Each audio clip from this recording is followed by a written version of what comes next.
Hi, Ben Shute here with a few thoughts today on the Brahms Violin Concerto. Now, when I think of the Brahms Concerto, one of the foremost adjectives in my mind is grandeur. Whether that's the massive symphonic conception of the piece, full symphony orchestra, some 40-odd minutes to play, the very craggy violin writing that we have throughout the whole thing. There's so many passages that are as craggy as something like...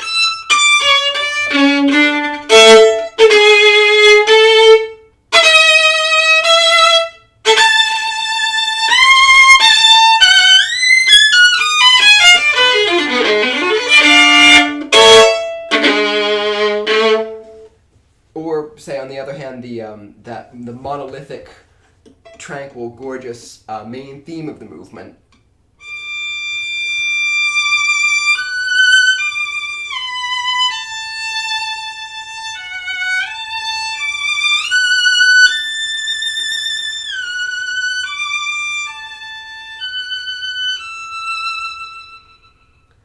It's so incredibly serene, so broad, but in that breadth, so incredibly austerely simple.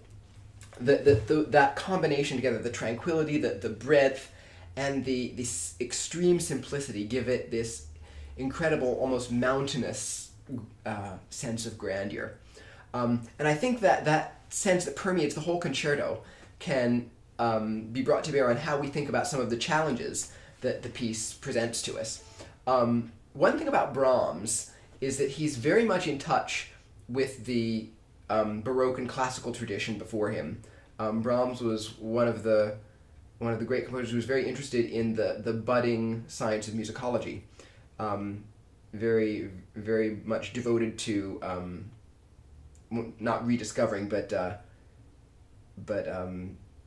maybe in a performer's sense, and bringing the works of Bach back into the general public publishing editions of Bach. He wrote cadenza for the D minor Bach keyboard concerto, very much influenced by the harmonic and contrapuntal practice of Bach and others. So the result of that is that Brahms's music is actually very gestural, in ways that we would expect of someone like Bach. But those gestures, being a man of his times in the 19th century, are much broader, grandeur. The harmonic rhythm is slower, and everything has just been inflated a bit. So a passage, for example, in the first movement of the Brahms Concerto, we have something that looks a little bit like Baroque bariolage.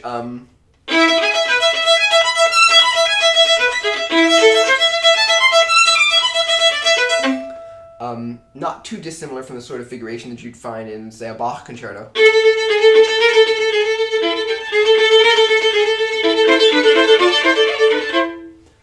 But with Brahms, you notice I'm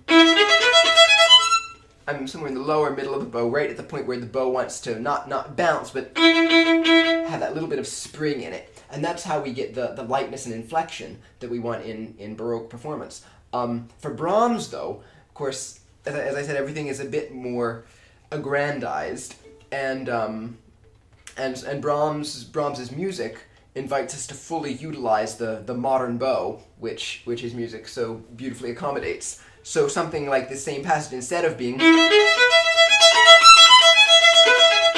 will probably be something more like.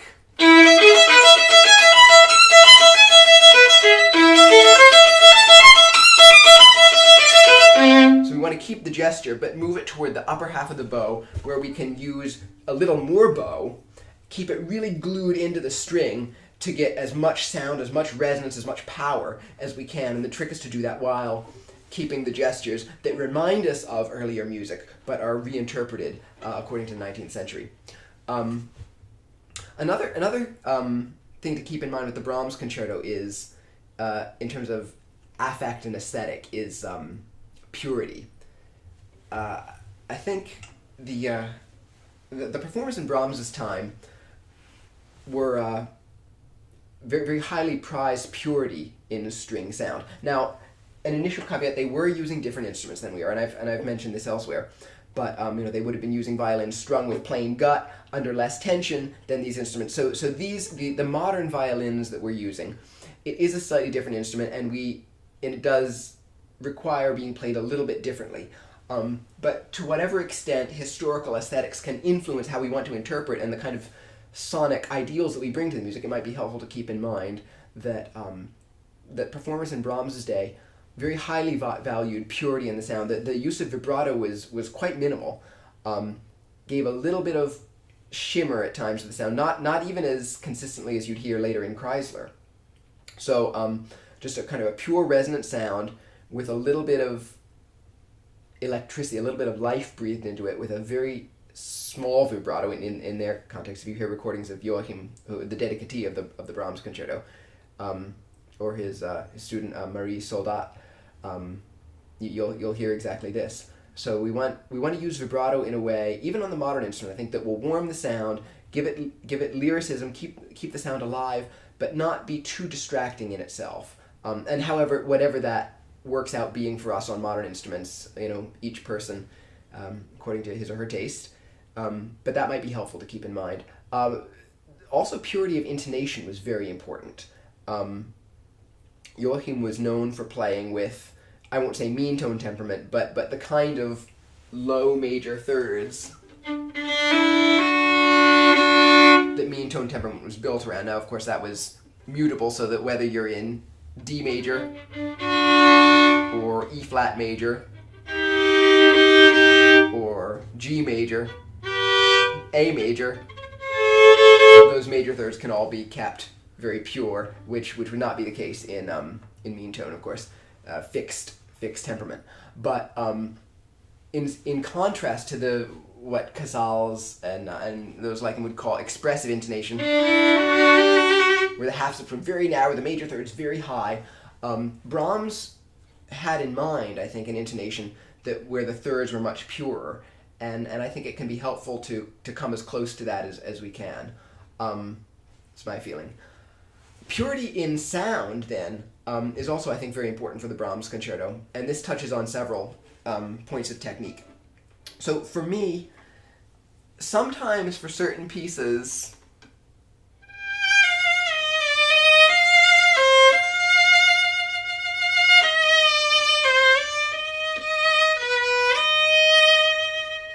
I like the effect of how the bow feels when the violin is ever so slightly angled down. So the bow is slightly playing against gravity.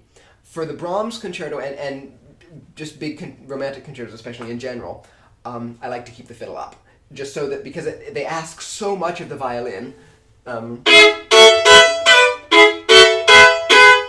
when the bow lands, it has a nice flat surface on the string. So if, of course, the violin strings naturally go downward a bit, so in order for the strings to be flat, the whole violin has to be a bit up. And I find it's helpful for sound if I can think about keeping the violin up. That's helpful.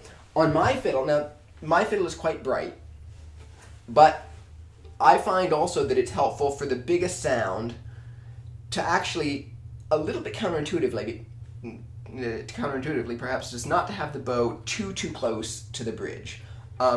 If I put the bow quite close to the bridge, it gets actually a smaller sound than if I move it a little bit further out. Not sure if the microphone will pick that up. But for me, if I bow a little further from the bridge, the sound is bigger and warmer and cleaner. There are fewer the high overtones that can sometimes obscure the sound, obscure the line. I think some may disagree, and it's going to depend on the instrument, of course. But for me, it works to think about broad bow strokes a little further from the bridge. Also, especially in double stop passage work or triple or quadruple stops, if the bow is a little bit back, that can help to catch and to warm the sound. Now, I know when we're learning the violin, we're always told, keep the bow straight and don't pull it back. What's not good is if we let the bow truly pull back and lose control of the sounding point. That isn't good.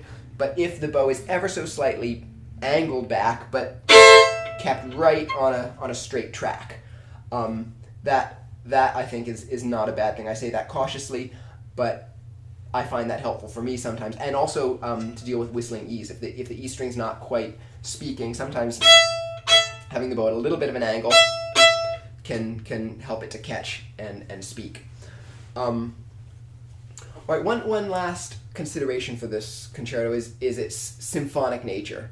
Really, there are 3 violin parts in the Brahms concerto: the solo violin, tutti first, and tutti second.